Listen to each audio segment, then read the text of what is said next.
прямом эфире ТНВ «Новости Татарстана». В студии Алексей Калиничев. Здравствуйте. В Казани сегодня встретили татарстанских представителей российской сборной WorldSkills. Отдохнули, настроились. Ребята были на сборах в Москве.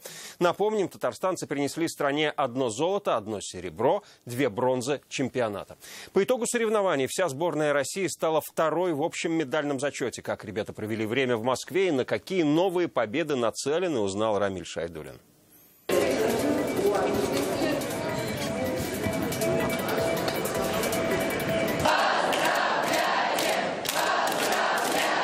Ребята немного смущаются, но и группы поддержки не перестают аплодировать. На родной земле, в Татарстане, здесь больше родных людей и встретили с большими овациями. Этим утром ребята прилетели со сборов в Москве. Туда они отправились сразу после окончания чемпионата. Были тренинги, встречи и культурная программа. Отдохнуть, просто отойти от всего этого. Занимались, общались, думали, как дальше продвигать WorldSkills. Какое-то вливание в обычную жизнь после чемпионата и после тренировочного времени всего. Только они и знали, что такое участие в мировом чемпионате. Напряженная работа и постоянный стресс. Но самое грандиозное – уровень самих соревнований. Уважаемый президент Владимир Путин, ваше видение и целеустремленность поддержали Татьяна Голикова, Рустам Минниханов, Ильсур Миршин и все, кто был задействован в подготовке чемпионата. Спасибо, Андрахман. Для нас было понятно, что успех нам предопределен только потому, что выбрали Республику Татарстан и город Казань. И мы знаем необыкновенную энергию президента республики по организации подобного рода мероприятий. И сегодня нам очень гордо за страну, за то, что мы проводим такое большое событие на таком высоком организационном уровне. Но и результаты были весомыми. 2-е в общекомандном зачете. Из 101 балла в общекомандном зачете, в медальном зачете, 17 баллов внесли представители сборной от Республики Татарстан. Это достойный результат. По мнению куратора WorldSkills в республике, чтобы выступать еще лучше, ребятам нужен новый опыт. Собственно говоря, поэтому было принято решение, что после самого мирового чемпионата ребята уедут на сборы, после чемпионатных сборы, где, собственно говоря, проведут некий анализ ошибок, некий анализ своего выступления. И вновь местом радости и всеобщего ликования стал аэропорт, только на этот раз встречая уже победителей. Причем у некоторых из них есть шанс победить еще раз впереди WorldSkills. Немножко отдохнув, ребята начинают готовиться к нему. Рамиль Шайдуллин, Андрей Сентальцев, ТНВ, Казань. Что нужно изменить в вашем дворе? В Татарстане началось масштабное анкетирование по проекту «Наш двор». Оно охватит 18 городов и районов, там, где есть многоквартирные дома. Это нужно для подготовки новой республиканской программы по благоустройству дворов. Инвентаризация уже прошла. Теперь определиться с перечнем работ нужно жителям. Где можно заполнить анкеты, узнала Анна Городнова.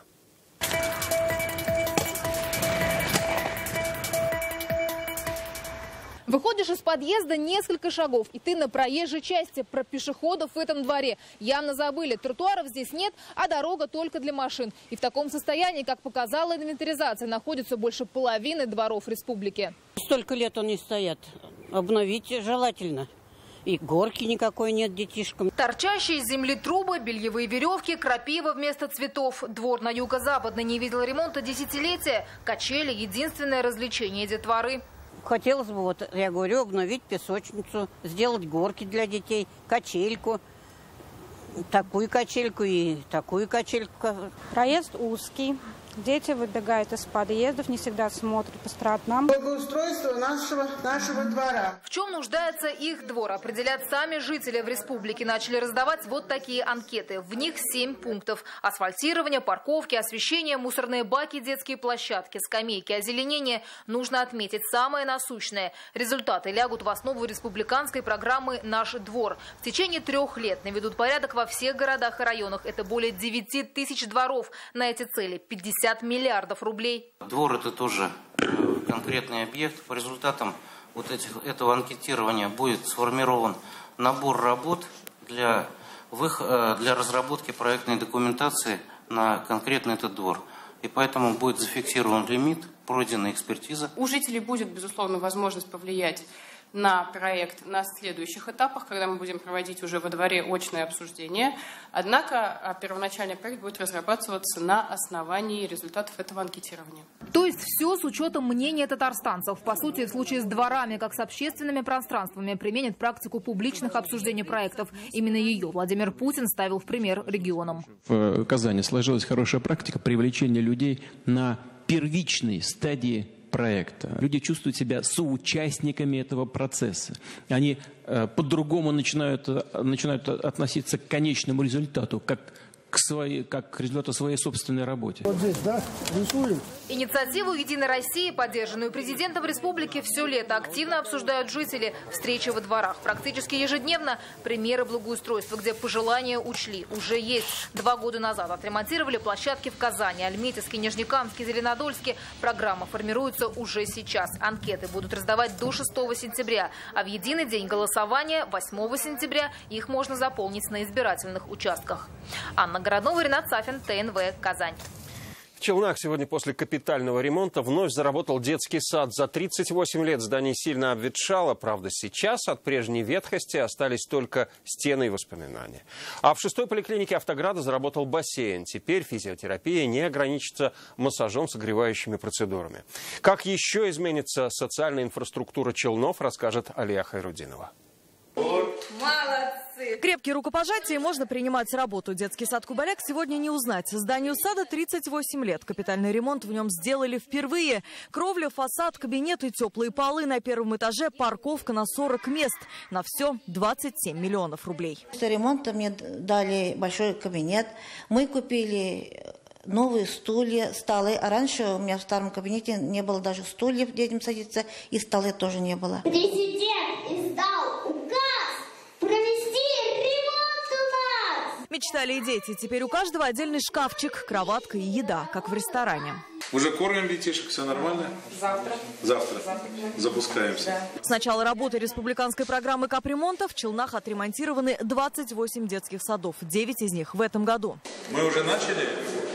Начинаем работать. Начинаем. А это уже одна из челнинских поликлиник. Она тоже после капитального ремонта. Бассейн тут не работал 14 лет. Сегодня у нас готов к функционированию бассейн 73 квадрата, где будет гидротерапия для пациентов, которые перенесли инсульты и после травм. Одновременно в бассейне могут поправить свое здоровье 12 человек. Для пациентов с ограниченными возможностями специальное кресло-подъемник. В 2017 году 1,5 миллиарда рублей было выделено на приведение в нормативное состояние и приобретение современного оборудования для всех городских поликлиник. Мы в рекордно короткие сроки за 1 год сделали все 15 городских поликлиник. В Автограде социальная сфера на особом контроле. Уже в эти дни собираются открыть 6 универсальных спортивных площадок. Алия Хайрудинова, Ильшат Аюпов, Рамиль Закиев, ТНВ. Набережные Челны. Во всех районах Татарстана появился специальный транспорт для пожилых, машины, на которых всех, кому старше 65, будут доставлять в поликлиники для обследования и диагностики. Это один из примеров работ, которые в республике проделали в рамках нацпроекта «Демография», а именно его республиканского подпроекта «Старшее поколение». В этом году на него выделяется 546 миллионов рублей. Второй пример – более 40 новых гериатрических кабинетов, уже открывшихся в Татарстане. Подробнее о том, как выполняются все запланированные работы, сегодня обсудили на заседании рабочей группы. Для чего все эти меры принимаются? К 2024 году поставлена задача увеличить продолжительность жизни наших граждан до 78 лет, чтобы долголетие было активным. И, исходя из этого, «Единая Россия» не просто констатирует факты, не просто радуется тому, что сделано, а мы еще и предоставляем сегодня возможность для того, чтобы оказать помощь.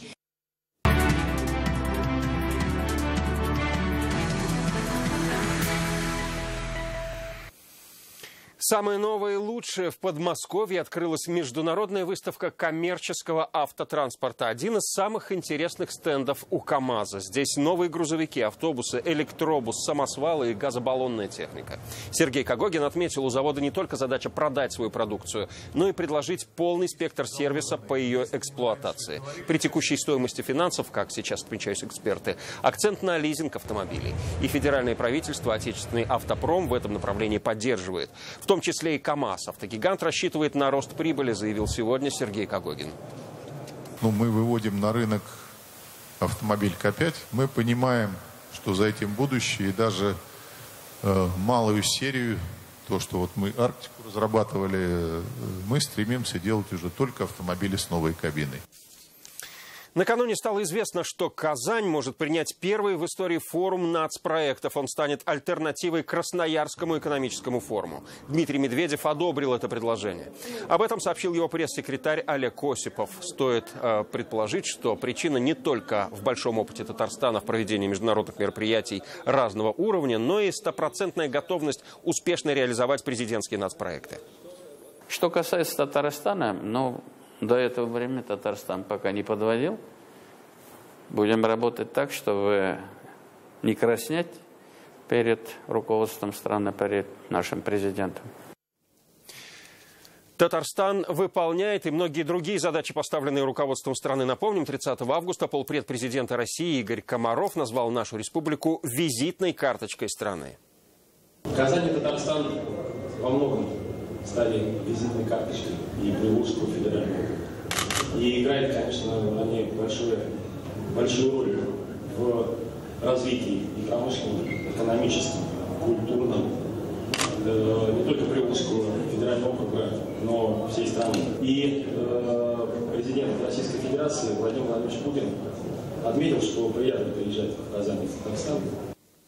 Татнефть уходит от сырьевой зависимости. Завершив строительство собственного завода масел, компания прирастает целым комплексом производственных активов в Тольятти у нефтегазового и химического холдинга «Сибор».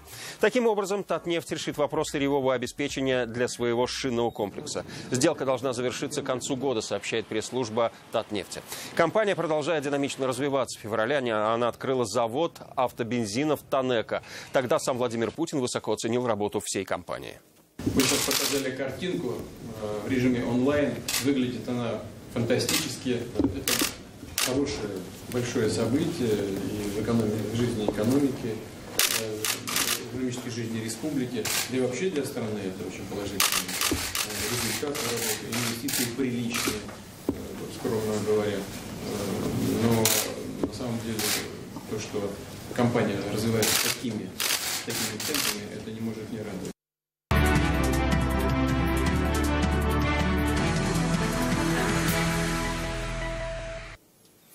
Почему отмена льгот в нефтянке – это серьезная ошибка в проведении налоговой реформы в нефтяной отрасли? Читайте в интернет-газете «Реальное время».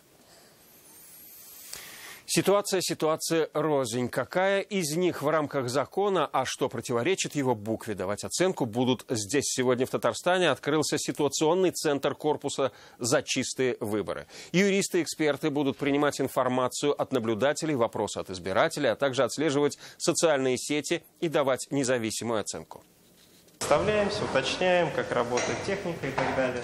5 дней до дня голосования, время проверить готовность. 30 юристов приступают к работе. Первое задание – связаться с наблюдателями. Их готовили совместно с общественной палатой. Через них со всех районов будет поступать информация в ситуационный центр.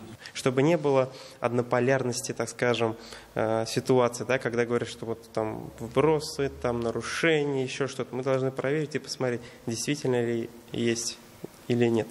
На участках, если есть нарушения или происходит нестандартная ситуация, обращение и видеозапись от наблюдателя напрямую идет сюда. Здесь их проверяют и анализируют. Параллельно идет мониторинг соцсетей. На связи 3000 общественников. Будем давать правовую оценку всему этому, будем давать комментарии в СМИ что действительно имело место быть или не имело места быть, что это была какая-то провокация или еще что-то.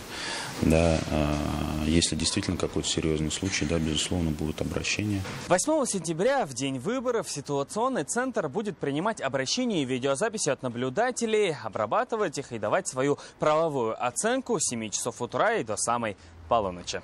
Салават Мухаммадуллин, Игорь Романов, ТНВ, Казань. Продолжают набор наблюдателей, проводят встречи с жителями и завершают агитационную кампанию. Как проводят последнюю неделю перед днем голосования, рассказали сегодня в КПРФ.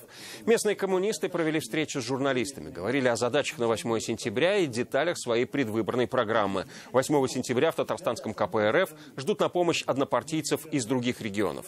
В их планах организовать красный контроль наблюдателей на всех участках. Штаб одномандатника, местное отделение свои усилия направляют на обеспечение тотального контроля над ходом голосования наших избирателей по всей Республике Татарстан. Итак, 5 дней до выборов депутатов в Госсовет Татарстана. Пойдут ли жители республики голосовать и почему важно сделать выбор? На эти вопросы ответили в Казани и Альметьевске. Пойдем. А почему нужно ходить на выборы? Ну, это же наш голос, от него что-то зависит. Конечно. Это же наша жизнь, это наш быт, это наши дети. И хочется, конечно, чтобы не только нам было хорошо, и нашим детям, и внукам. Потому что мы решаем, что будет в нашей жизни. Конечно. А как считаете, почему нужно ходить на выборы? Чтобы хорошо жить.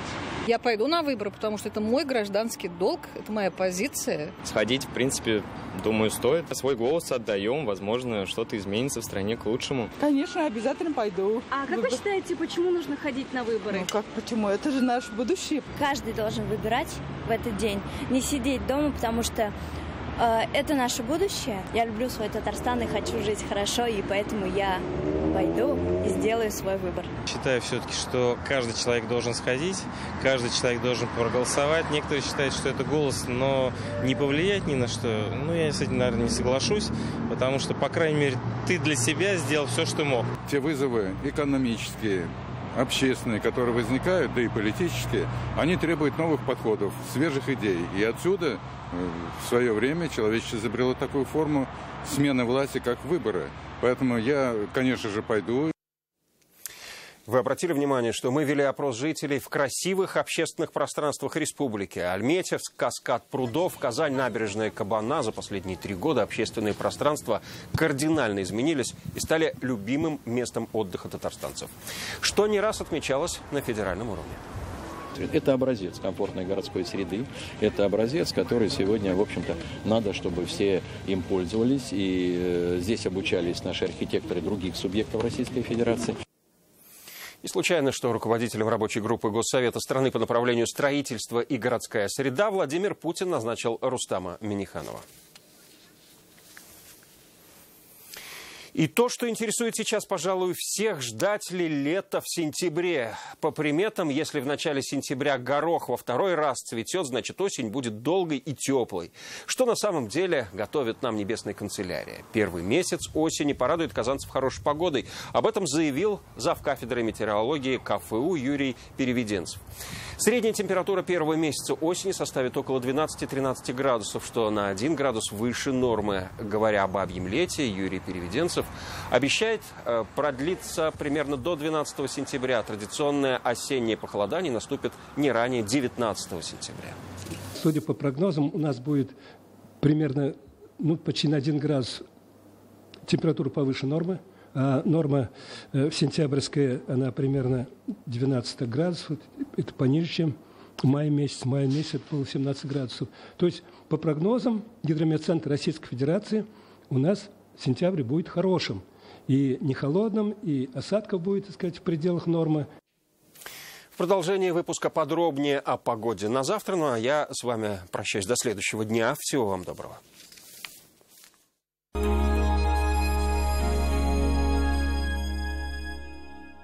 Новый год в своей квартире в жилом комплексе «Солнечный город». Казань. 222 55 00. Алан Клиник. Лечение геморроя и трещин без операции. Полное обследование, лечение, санаторные путевки в клинике-санатории Набережные Челны. Праздничные акции. Подробности по телефону 56 53 18. Лечение катаракты 19 900 рублей. Офтальмологическая клиника «Кюзлер». Телефон в Чистополе 4 75 80. Телефон в Вятских Полянах 6 42 42.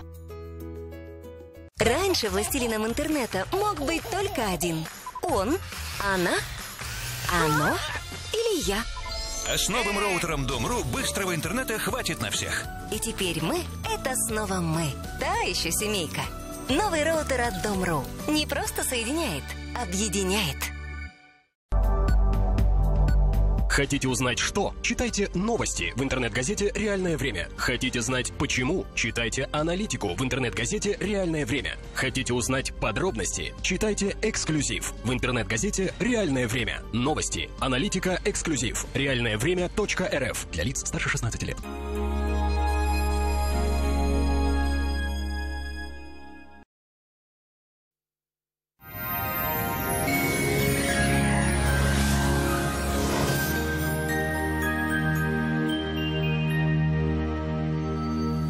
Здравствуйте! О погоде через минуту.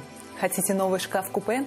Качественно, в срок, да еще и со скидкой 20%. Звоните в Данил Мастер 2 167 166 или приходите Казань, Восстание 23. По данным сервиса Яндекс.Погода, на юго-востоке Татарстана будет пасмурно, без осадков, 14-15 градусов выше 0. На северо-востоке Татарстана небо будет затянуто облаками, но осадков не прогнозируется. Днем до плюс 17. На севере Татарстана аналогичная ситуация – 16-18 тепла. На северо-западе республики будет облачно и без осадков – плюс 19. На юго-западе Татарстана будет сухо, но пасмурно – 18-19 градусов выше 0. В центре Татарстана также без осадков, днем до плюс 18. Спонсор показа – федеральная сеть медицинских центров «Доктор Рост». Лечение самых сложных заболеваний позвоночника и суставов без боли и хирургического вмешательства. За 10 лет в 10 городах России врачами клиники отменено более 10 тысяч операций.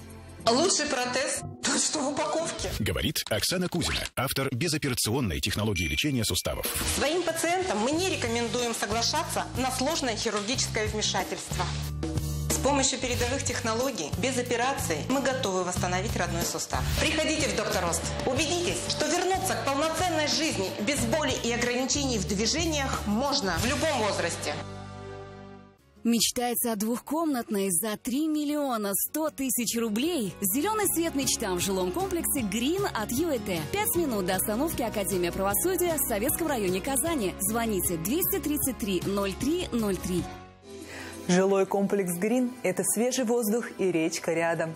Это 5 минут до остановки Академия правосудия в Советском районе. Это квартиры в сданном доме и строящихся домах по выгодным ценам. Звоните в ЮИТ 233 03 03. В Казани будет облачно с прояснениями, без осадков, днем до плюс 20. Ветер слабый. Атмосферное давление и влажность воздуха в пределах нормы. В магнитном поле Земли спокойно.